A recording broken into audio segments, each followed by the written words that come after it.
Room ಬಿಟ್ಟು ಹೊರಗಡೆ ಬರೋದು ಬೇಡ ಅಂತ ಅಷ್ಟು ಹೇಳಿದ್ರು ಎಲ್ಲಿ ಹೋಗ್ಬಿಟ್ಟ ಇವನು?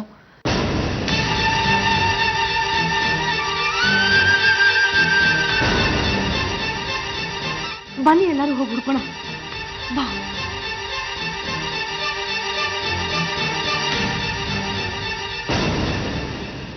ಬಾ ಕೂತ್ಕೋ. ಇನ್ನೂ ಭಜನೆ ಮುಗಿಯೋದಕ್ಕೆ 1 ಗಂಟೆ ಬೇಕು. ಬಾ. ಅಯ್ಯೋ ಭಜನೆ ಮನೆ ಹಾಳಾಯ್ತು. ವಿಷು ಕಾಣಿಸ್ತಾ ಇಲ್ಲ. ನಿಮ್ಗೇನಾದ್ರೂ ಗೊತ್ತಾ? ಏನಾದ್ರೂ ಹೊಸದಾಗಿ ಪ್ಲಾನ್ ಮಾಡಿದೀರಾ? ನೀವೇ ಏನಾದ್ರೂ ಅವನ್ನ ಹೋಲ್ಡ್ ಆನ್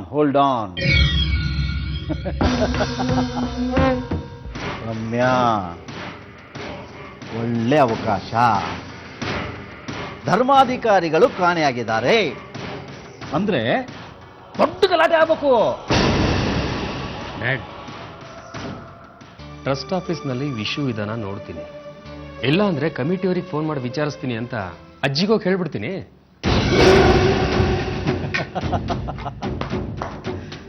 ಅಜಯ್, ಟ್ರಸ್ಟ್ ಆಫೀಸಿಗೆ ಫೋನ್ ಮಾಡಿದ್ದೆ, ವಿಷು ಅಲ್ಲೂ ಹೋಗಿಲ್ವಂತೆ. ಅವನ್ಗೆ ಯಾರಾದ್ರೂ ಫೋನ್ ಮಾಡಿ ಬರೋದಕ್ಕೆ ಹೇಳಿದ್ರಾ? ಅದನ್ನ ಕೇಳಿದ್ಯಾ? ಹಾ ಕೇಳ್ದೆ, ಅವ್ರು ಯಾರೋ ವಿಷಯಕ್ಕೆ ಫೋನ್ ಮಾಡಿಲ್ವಂತೆ.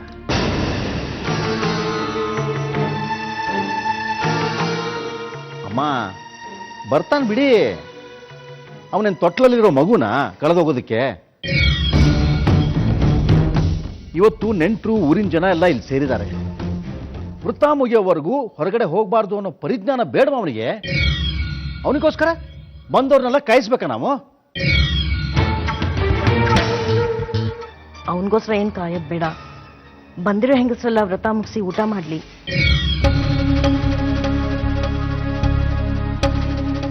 ಕೃಷ್ಣ ಅವ್ರು ಎಲ್ಲಿದ್ರು ವಾಪಸ್ ಬರ್ಲಿ. ಆಮೇಲೆ ಎಲ್ರೂ ಗಾಬರಿ ಆಗಿದ್ದಾರೆ. ಅವ್ರಿಗೇನಾದ್ರೂ ಆಗಿದ್ರೆ ಇದಕ್ಕೆಲ್ಲ ನಾನೇ ಹೊಣೆ. ಅವ್ರಿಗೆ ನಾನು ಹೇಗೆ ಅರ್ಥ ಮಾಡಿಸ್ಲಿ ಕೃಷ್ಣ? ಅವ್ರಿಗೆ ಸತ್ಯನ ಹೇಗೆ ಹೇಳಲಿ ನಾನು? ನನ್ಗೆ ಅವ್ರ ಕಡೆ ತುಂಬಾ ಇಷ್ಟ, ನಾನು ಅವ್ರನ್ನ ಪ್ರೀತಿಸ್ತಿದ್ದೀನಿ ಅಂತ ಹೇಗೆ ಹೇಳಕ್ಕಾಗುತ್ತೆ? ನಾನು ಹೇಗೆ ಹೇಳಿ? ನನ್ಗೆ ಅವ್ರಂದ್ರೆ ಪಂಚ ಪ್ರಾಣ ಅಂತ ನಾನು ಹೇಗೆ ಹೇಳಿ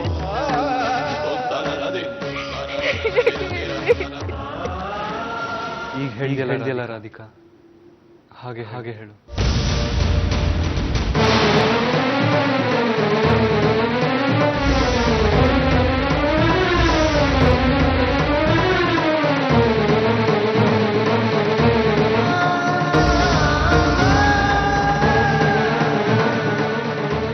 ನಿನ್ನ ಬಾಯಿಂದ ಈ ಸತ್ಯ ಹೊರಗೆ ಬರಲಿ ಅಂತಾನೆ ಇಷ್ಟು ದಿನ ನಾನು ಕಾದಿದ್ದು.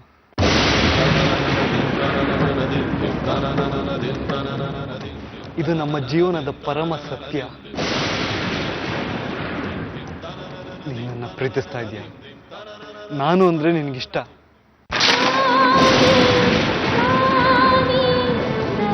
ನಾವಿಬ್ರು ಒಂದಾಗಕ್ಕೆ ಒಳ್ಳೆ ಅವಕಾಶ ಸಿಕ್ಕಿದೆ. ಇಲ್ಲ, ನಾವಿಬ್ರು ಯಾವಾಗ್ಲೂ ಒಂದಾಗಕ್ಕಾಗಲ್ಲ. ನಮ್ಮಿಬ್ರು ದಾರಿನೂ ಬೇರೆ ಬೇರೆನೆ. ನಿನ್ನ ಮನ್ಸಲ್ಲಿ ಏನಿದೆ ಅಂತ ನಿಜ ಗೊತ್ತಾಗೋವರೆಗೂ ಯಾರಿಗೂ ಹೇಳ್ಬಾರ್ದು ಅಂತ ಸುಮ್ಮನೆ ಇದ್ದೆ. ನಿನ್ನ ಬಾಯಿಂದಲೇ ನಿಜ ಹೇಳಿಸ್ಬೇಕು ಅಂತ ನನ್ನ ಪ್ರಾಣನ ಒತ್ತೆ ಇಟ್ಟೆ.